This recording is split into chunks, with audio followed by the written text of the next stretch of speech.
नमस्कार, मैं हूं किशोर मालविया और आप देख रहे हैं हेल्थ केयर विद किशोर मालविया। एक बात तो तय है कि इस घटना ने पूरे देश को झकझोर दिया है। देश भर में अस्पतालों की सुरक्षा पर सवाल उठाए जा रहे हैं। कोलकाता की घटना देश की पहली घटना नहीं है।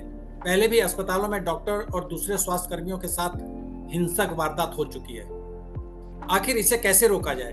क्या केवल कानून बना देना काफी है या कोई ऐसा मैकेनिज्म डेवलप किया जाए कि अस्पताल पूरी तरह सुरक्षित हो सके? इन्हीं सवालों पर बात करने के लिए आज हमने अलग अलग विशेषज्ञों को आमंत्रित किया है। पहले उनसे आपका परिचय करा देते हैं। हमारे साथ हैं डॉक्टर अमिताभ बैनर्जी, जो पुणे के DY पाटिल मेडिकल कॉलेज में प्रोफेसर एमेरिटस हैं। अस्पताल मैनेजमेंट का पक्ष रखने के लिए हमने आमंत्रित किया है मिस्टर रजा सिद्दीकी को। श्री सिद्दीकी दुबई में अरबिया हेल्थ केयर ग्रुप के ग्रुप CEO हैं और RAK हॉस्पिटल के एग्जीक्यूटिव डायरेक्टर भी हैं। हमारे साथ पूर्व IPS संजय सिंह भी हैं। संजय जी दिल्ली के special commissioner of police law and order रह चुके हैं। मेरा पहला सवाल डॉक्टर बैनर्जी से है। आप मेडिकल कॉलेज से इतने सालों से जुड़े रहे हैं, आपको क्या लगता है कि सिक्योरिटी के बारे में अस्पतालों को ठीक से सोचना होगा? अभी जो इंतजाम है वो बहुत अच्छे नहीं है, खास करके कोलकाता इंसिडेंट के बाद।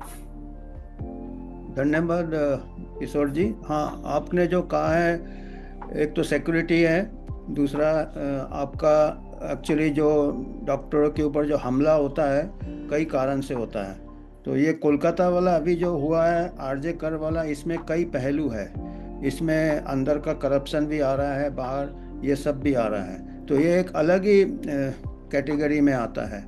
इसके अलावा जो हमला होता है डॉक्टरों पे, एक तो सरकारी अस्पतालों में क्या होता है कि बहुत कमी रहती है डॉक्टरों की और मरीज की संख्या बहुत ज़्यादा रहता है। तो वो एक प्रकार से वेटिंग टाइम होता है, एक प्रकार से डॉक्टर ठीक से कम्युनिकेट नहीं कर पाता है, और स्टाफ की भी कमी है, और रिश्तेदार बहुत आते हैं, और एक प्रकार से ये एक स्ट्रेस की वजह से भी हमला हो सकता है। जैसे कि रोड रेज होता है, जैसे ट्रैफिक में कई बार मारपीट हो जाता है। तो ये एक प्रकार का हमला होता है। दूसरा प्रकार का हमला होता है, एक तो कोई ऐसे कुछ कैरेक्टर्स होते हैं जो कि पर्सनालिटी डिसऑर्डर्स होता है, जो कि ड्रग एडिक्ट्स हुए या कुछ साइकोलॉजिकल प्रॉब्लम है। ये तो एक्चुअली जैसे आम जनता में भी ऐसे लोग पाए जाते हैं, मेडिकल कम्युनिटी में भी पाए जाते होंगे।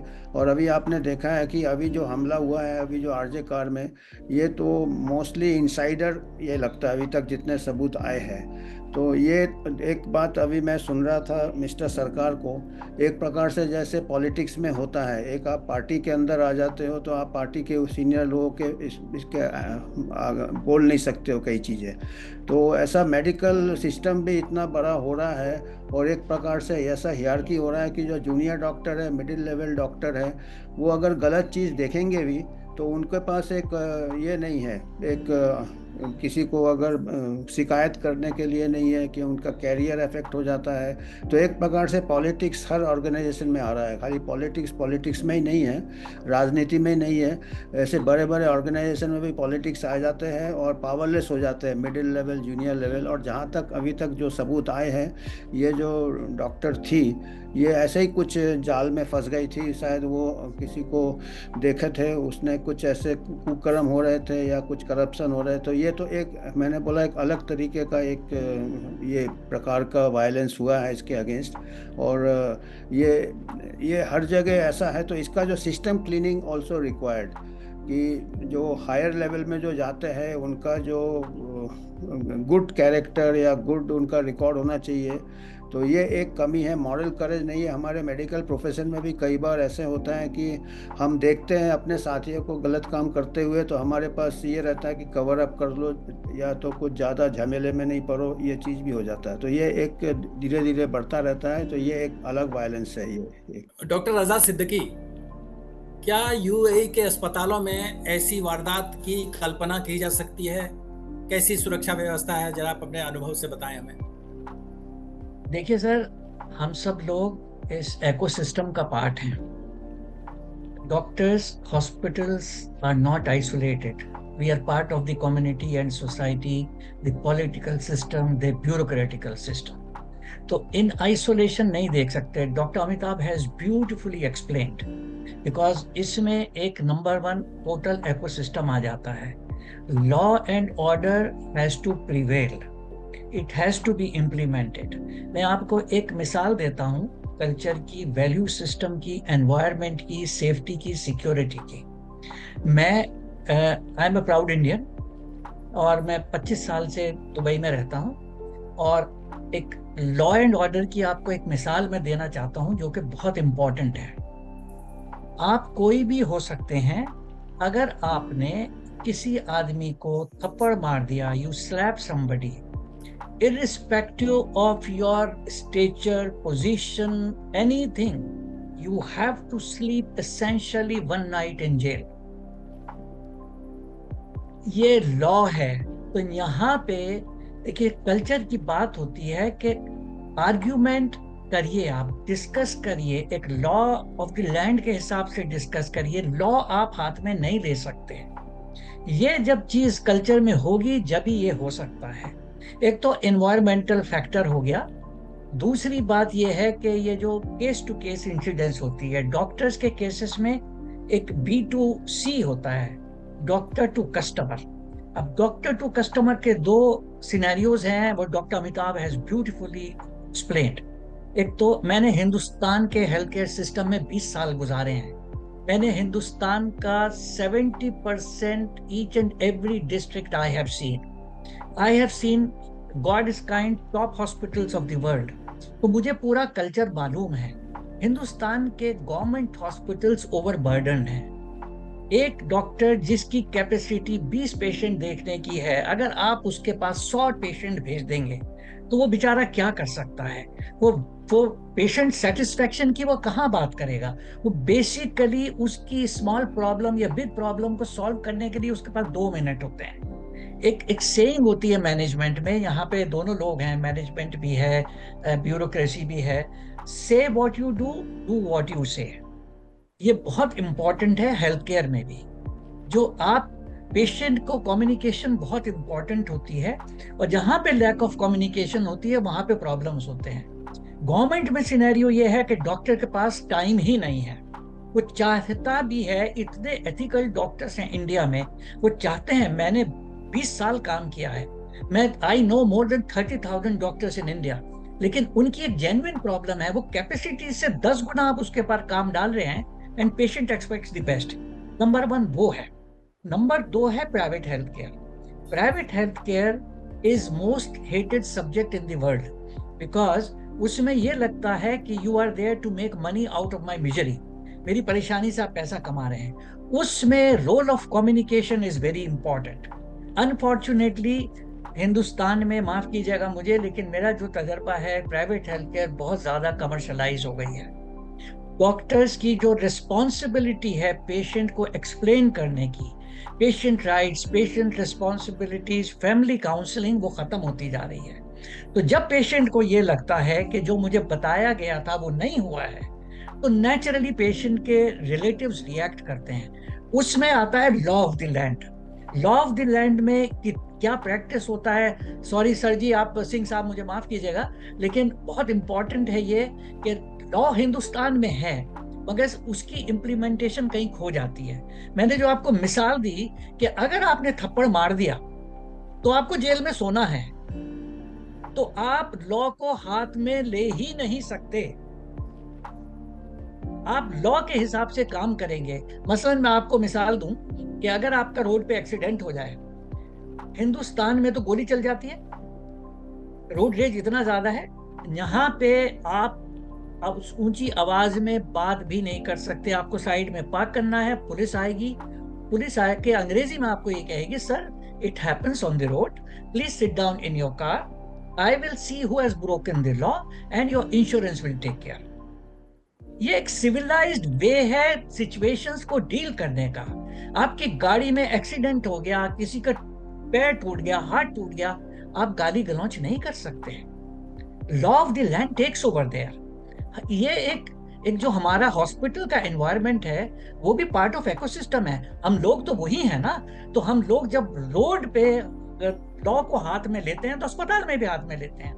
इसमें जो ये कलकत्ता का केस हुआ है, ये डॉक्टर वर्सेस पब्लिक नहीं है, ये एक एनवायरमेंटल फैक्टर है, ये इकोसिस्टम का फैक्टर है, ये क्राइम हुआ है और ये ऑर्गेनाइज क्राइम हुआ है जिसके पीछे करप्शन था, जिसके पीछे साइकोलॉजिकल बिहेवियरल फैक्टर्स थे। तो इसको डॉक्टर वर्सेस पब्लिक नहीं ले सकते आप। ये अलग केस है, इसमें लॉ तोड़ा गया है तो उसको law of the land has to take care of it. But long story short sir, common man has to have confidence in law of the land that I will get justice in time. If I don't get justice in time I lose confidence everywhere. तो मेरा take ये है कि जब law of the land काम करता है तो वो अस्पताल हो या शॉपिंग मॉल हो या रोड हो, वो काम करेगा। डॉक्टर रजा, आप टॉप मैनेजमेंट के पार्ट हैं।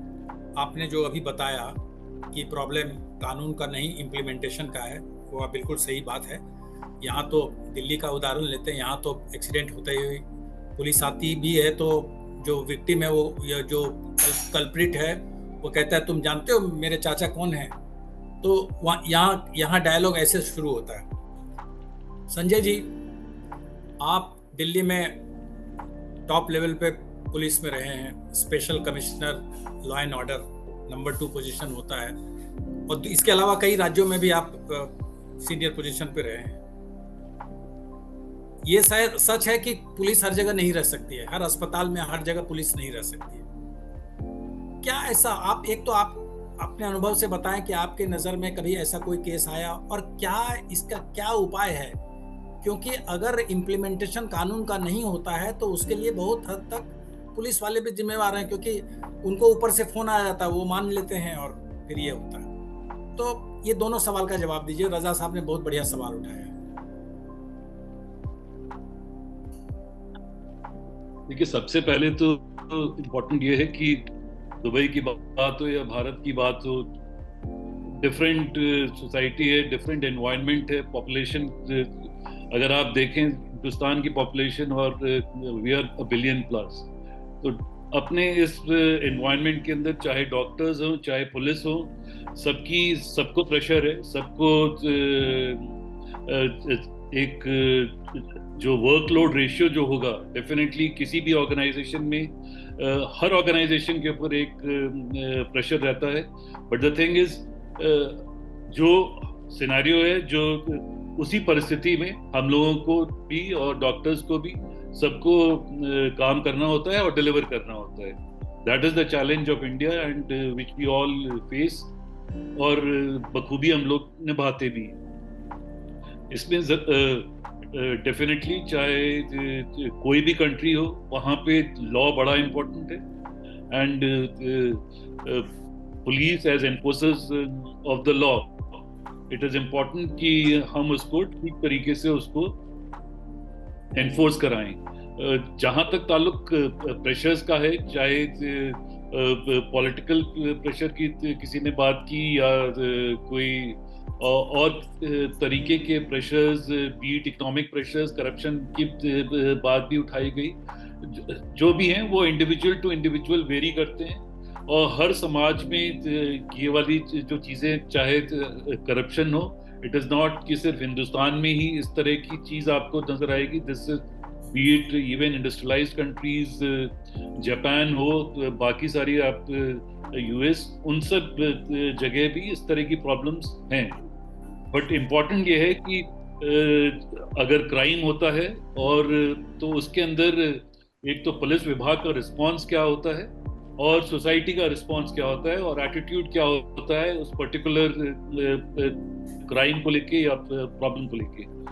तो उसके अंदर भी आवश्यक है कि पुलिस जो भी कार्रवाई करे वो एक तो स्विफ्ट होनी चाहिए एंड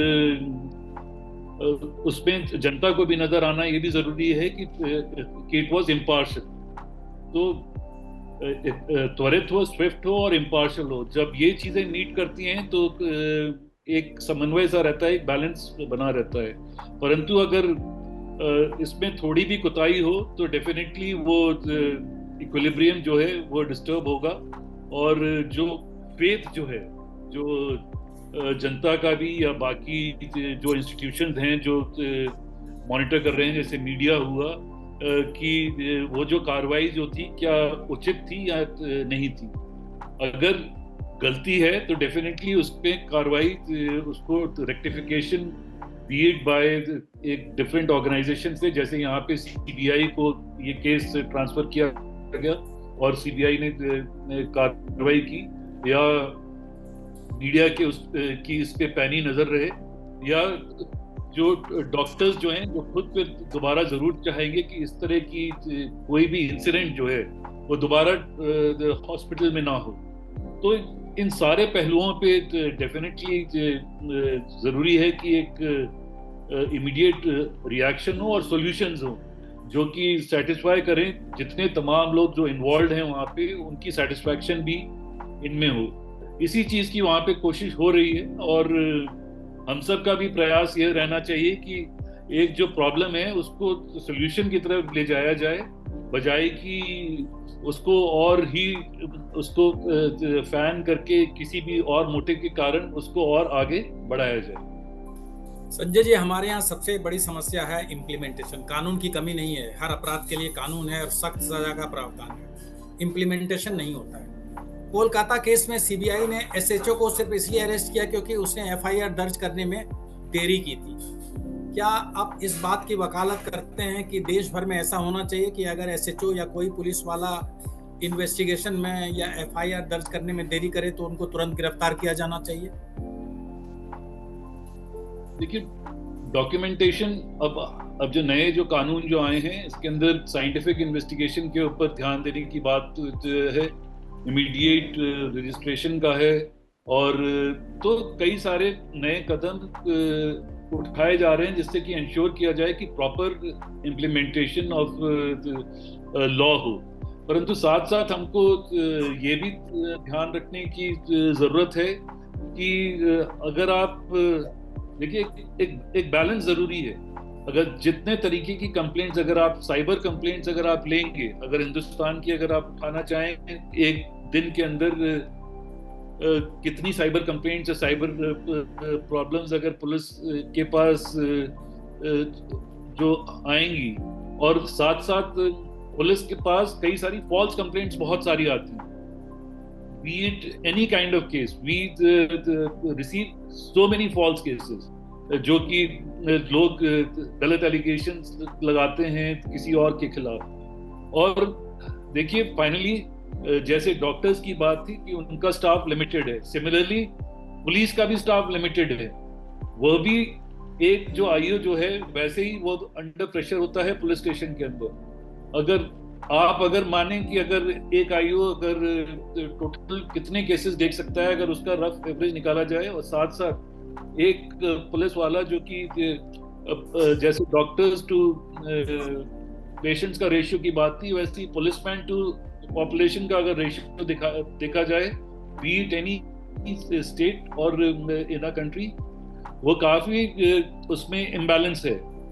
सो पुलिस स्टाफ को बढ़ाना, कई सारी चीजें ऐसी आ जाती हैं उसके अंदर जो कि बहुत आवश्यक है। साथ साथ तो एक शख्स अगर उसको एक्सपेक्ट किया जाए कि रीजनेबल तरीके से सारी कितनी कंप्लेंट्स हैंडल कर सकता है, जब तक हम उसके ऊपर वो रेशियो नहीं ठीक हम करके ले आते हैं, अगर बाद में आप एक्सपेक्ट करें कि वो अगर 500 उसके पास एक दिन में कंप्लेंट्स आ जाएंगी तो वो कहाँ जाएगा और क्या क्या वो एविडेंस कलेक्ट करेगा और कैसे वो कार्रवाई करेगा। तो to expect is fine, but क्या वो रिसोर्सेज हैं आपके पास? क्या वो पुलिस स्टेशन ऐसी हालत में है, केपेबल है? क्या उसके पास इतने लोग हैं कि वो पूरे उस जितने लोग वहाँ पे उस पॉपुलेशन रहती है उन सबको जो एक्सपेक्टेशन जो समाज को डेफिनेटली होनी चाहिए, बट क्या वो सोसाइटी इतनी एडवांस्ड इतनी ये हो गई है कि वो उसको रिसोर्सेज मुहैया करा पाई है कि वो उस तरह का आपको पुलिसिंग और जो या हेल्थ का जो इंफ्रास्ट्रक्चर है उसको आप दे पा रहे हैं या नहीं, ये हम सबको सोचना जरूरी है। एक आखिरी सवाल मैं तीनों से पूछना चाहूंगा, एक ही सवाल तीनों से एक लाइन में उत्तर दीजिए। मैं पहले संजय जी से पूछना चाहूंगा कि संजय जी, जैसा कि आपने कहा कि बहुत प्रेशर है, पुलिस की संख्या कम है, क्या जैसे सीआईएसएफ है उस तरह से क्या हॉस्पिटल की सिक्योरिटी के लिए अलग एक फोर्स होना चाहिए? क्योंकि इस समय जो हॉस्पिटल के सिक्योरिटी गार्ड हैं वो सिर्फ दरवाजे पे खड़े कर दिए जाते हैं कि लोग अंदर नहीं घुस सके, ज्यादा भीड़ नहीं हो सके। क्या सीआईएफ जैसा एक फोर्स की जरूरत है जो सिर्फ हॉस्पिटल की सुरक्षा देखे? देखिए, हॉस्पिटल में यूजुअली अगर आप देखें तो जैसे दिल्ली शहर में भी हर हॉस्पिटल में एक पुलिस चौकी जरूर होती है, और जिसमें कि जो वो लियाजन करते हैं, कोऑर्डिनेट करते हैं, जितने भी हमारे जो गवर्नमेंट आरएमएल हुआ, एम्स हुआ, हर में पुलिस असिस्टेंस के लिए हमारे लोग होते हैं। और सर वो पुलिस वो हॉस्पिटल की सिक्योरिटी नहीं देखते, वो तो कोई केस आता है अगर क्राइम से इन्वॉल्व होके तो वो देखते हैं। मैं अंदर के सिक्योरिटी की बात कर रहा हूँ, हॉस्पिटल की बिल्डिंग की। पर इतनी सिक्योरिटी या इतना अगर आप एक्सपेक्ट कर रहे हैं कि सब पर्सनल आप लगा पाएंगे, डॉक्टर्स की पहले ही आपके पास शॉर्टेज है, पुलिस की वैसे आपके पास शॉर्टेज है, you have to be practical. And of course cameras आप लगा सकते हैं which can act as a force multiplier, but to expect कि एक स्पेशलाइज्ड एक टोटल एयरपोर्ट्स की तरह ही उसी तरीके से ही बिल्कुल अगर private security can be one answer कि उसके अंदर हॉस्पिटल्स कैन यू नो उस तरफ हम लोग जा सकते हैं अलॉन्ग विद कैमरास और पुलिस कोऑर्डिनेशन के साथ। डॉक्टर रजा, क्या इससे कुछ होगा? सर मैं इसको नहीं मानता। देखिए, we have to be responsible citizens and we have to respect the law of the land. सबसे बड़ी प्रॉब्लम पुलिस की और अस्पतालों की एक ही है, क्वांटिटी एंड क्वालिटी। इतना जब ओवरबर्डन कर देंगे, बिकॉज गवर्नमेंट अस्पतालों को जब तक आप सिस्टम टैकल नहीं करेगा, जब तक आप पीएचसी, देखिए किशोर मालविया आप बहुत इंपॉर्टेंट रोल प्ले कर सकते हैं। हिंदुस्तान में सबसे बड़ी प्रॉब्लम जो है वो PHC don't work, district level hospitals are overburdened. ये पूरा का पूरा एक सिस्टम फेल्योर है। जब एक पेशेंट एक गांव से एम्स में आएगा तो एम्स में कितनी है उसके पास कैपेसिटी, जब तक आप रूट कॉज एनालिसिस करके इसको नहीं करेंगे, पुलिस मिलिट्री लगा के अस्पताल नहीं चल सकते। ये पूरा सिस्टम को हमें देखना पड़ेगा, रिव्यू करना पड़ेगा, and bottom up and top down we have to align. अब जब डॉक्टर की बेचारे की कैपेसिटी नहीं है तो वो 100 आदमियों को कैसे सेटिस्फाई कर सकता है? वो नहीं करेगा तो लोगों का गुस्सा आएगा, तो आप उसको पुलिस थोड़ी ना कंट्रोल कर सकती है। तो I think we have to align this system which is very important. Doctor Banerjee, आपकी राय? मैं बिल्कुल सहमत हूँ इनसे। हमारे जो हेल्थ सर्विसेज है वो बराबर डिस्ट्रीब्यूटेड नहीं है। तो गांव से आते हैं तो दोनों के लिए it is not fair for the patient, it is not fair for the doctor, दोनों परेशान हैं। और ये इसको देखना चाहिए। और जितने भी सरकारी अस्पताल तो पॉलिटिकली ये हो गए हैं, वो जो लोग को ये उनको ट्रीटमेंट मिल जाता है, गरीब आदमी को लाइन में खड़ा रहना पड़ता है। तो इससे आपका ये स्ट्रेस लेवल बढ़ जाता है, गुस्सा बढ़ जाता है, वायलेंस भी बढ़ जाता है। तो ये इम्पॉर्टेंट चीज़ है, रूट कॉज।